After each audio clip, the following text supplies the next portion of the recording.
Hello guys, welcome back to another episode here on the Cup Angle Advent Calendar. Today is obviously already episode 10. I'm quite surprised that we're already so quickly into December because the time has just flew by, although we've been in a quite bad period of lately here at Liverpool Football Club, but not after the Champions League game here on the day of recording, because we obviously get a massive win against Inter Milan. We won 1-0. And one thing I have to say about this game is that there weren't many chances. Well, there were quite many shots, but not many big chances. As you can see, there were only one big chance for Inter and two for us, which a penalty probably counts, so pretty much one for each team if you aren't counting the penalties. But it's pretty much 50-50 in passing. Both teams had just under 500 passes, and both teams had 50-50 in possession, so it was a quite even game. So yeah, but obviously there weren't that many XG. If you subtract out penalty, then there wouldn't even have been one XG in the match in total, or maybe just about. So yeah, it was a quite tactical game, I guess, compared to a lot of our Liverpool matches this season, but obviously it was an Italian side, so we knew what to expect, because it's basically every time we play against an Italian side, it's hard for them to create all that many chances, but we close them down well, and they also closed us down quite well, I have to say. But obviously, I have to say that this was a quite soft penalty we got. Obviously, the defender here, I think it's Bastoni, he was just pulling in Royce's shirt in like 2 or 3 seconds, and without him even pulling that hard. But the referee got sent out to view at the VAR footage, and he apparently thought that was penalty. Well, I'm not complaining, because we obviously needed this win so much. But just comparing to a lot of our referee decisions we've seen in this season, not just in Liverpool matches, but in general, then I think it was a quite crazy call, let's say, to do a pin. But obviously Soboslai got a penalty, and it was so crucial for us to break this bad streak against the team who is currently number 2 in the Serie A, and obviously Inter, they are a great team, they have some great players, but yeah, of course it's Soboslai who steps up in this situation. He just has ice in the veins, as you would say, confident from the spot, and yeah, honestly just a great game from the team today, obviously. But Konate obviously scored a goal in the first half, and I've tried to get a screenshot here on the left side of the screen, which shows that Ekitike maybe hits it down on him or Van Dijk's arm. You can then see in the second photo on the left side that it goes on Ekitike's arm, and it then bounces over to Konate, and obviously he hits it in. But I would say, I think it's a fair assessment that the goal was disallowed, because I think the contact with the arm was a bit too much for it to be staining as goal.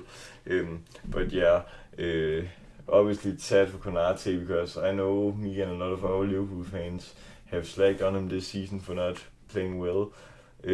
But today he actually was great together with the team, and obviously he had scored a goal which got disallowed for a thing which he couldn't do anything about. So yeah, unlucky for Konate today. And now, how does Arne's job security look like? I don't know if you can say that, but I think it's a very crucial win. Now I feel the board will give him even more time, and I think, to be honest, it's great enough, but it depends on our league form, because yes, we could win in the Champions League, but what if we are still losing in the league? Then maybe it's still time to sack him, because just a few years ago when Chelsea won the Champions League, I think it was in 2021, they just sacked their manager just after Christmas. Then Tuchel came in, and with just 4 or 5 months in time, he won them the Champions League in the same season. So I'm just wondering, what if we got rid of Arne, if we could do the same things. Obviously he also could win the Champions League with us. He has won the cup in the Netherlands, and obviously also reached a final with us last year in the Carabao Cup. So he has a great cup mentality, if you can say that. But I just don't know with all the situations right now, also the Salah situation, because I also feel that could still unravel, because earlier today, as I'm recording on the 9th, or today, day of the Inter match, Salah posted a photo here in the team gym with him being totally alone, because obviously the team were in Italy. But the shocking thing, well, I don't know if I would say it's crazy shocking, maybe just a teammate showing respect, but there were quite many teammates liking this post. Alisson, Van Dijk, I don't remember the rest. I just saw that before the game was broadcasted today here before the Inter game. And then Haaland and Mbappe also liked, so that's also quite crazy. Two of the best players in the world also liking it in such a crazy situation at Liverpool, obviously right now after this Salah interview. I also talked about this in one of my previous episodes where I explained the Salah interview. I think it's the 8th episode, I'm quite sure of that. So if you want to see that walkthrough, I don't know if you would call that, of the interview, then you can check that after this video.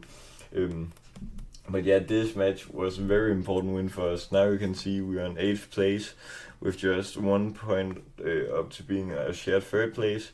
And now we are obviously only 1 point clear here in the top 8 places, with Tottenham being 1 point behind us. But yeah, let's say if we had lost this, then we had been on a shared 18th place. Well, probably, shared 18th or 17th place.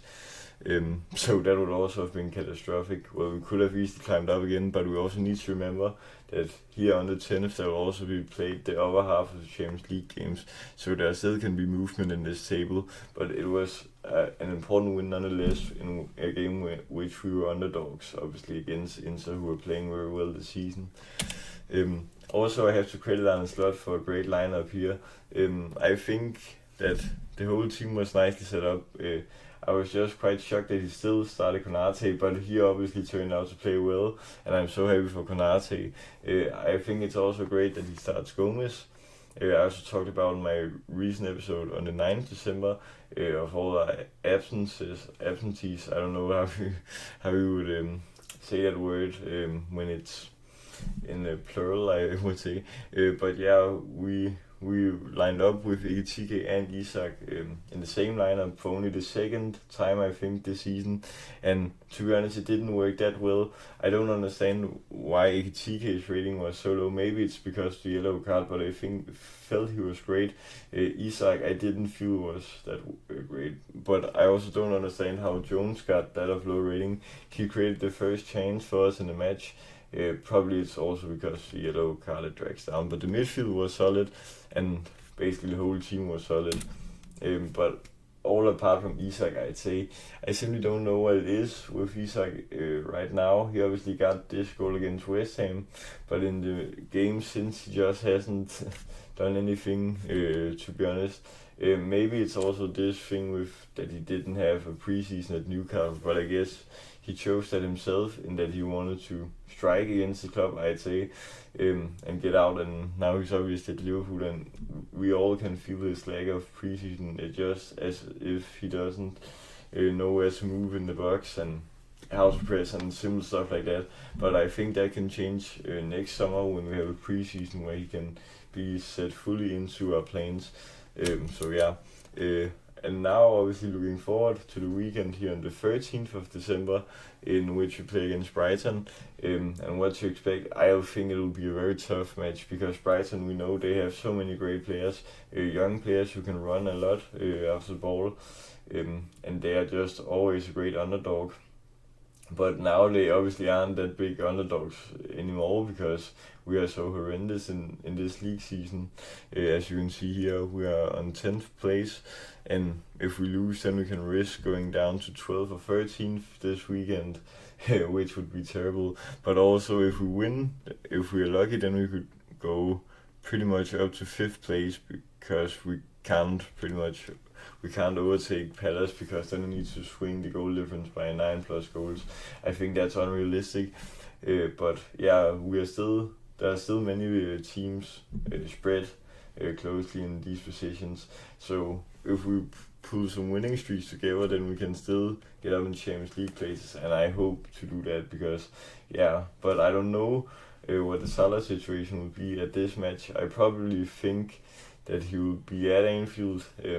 Hopefully he will play, because what if he decides to leave during AFCON and he just didn't get a send-off? That would also be very, very bad, but I hope and think Salah, to be honest, stays. But the rest of the team I don't know that day, because as I talked about earlier, Gakpo is still injured and Chiesa was ill and stuff like that, so it will be hard to see who starts. Probably just a lookalike of the team against Inter. But yeah, guys, that was all for the 10th episode here in the Cup Angle Advent Calendar. I hope you enjoyed, but yeah, guys, remember to like, subscribe, and share for all Liverpool fans. Till next time, peace.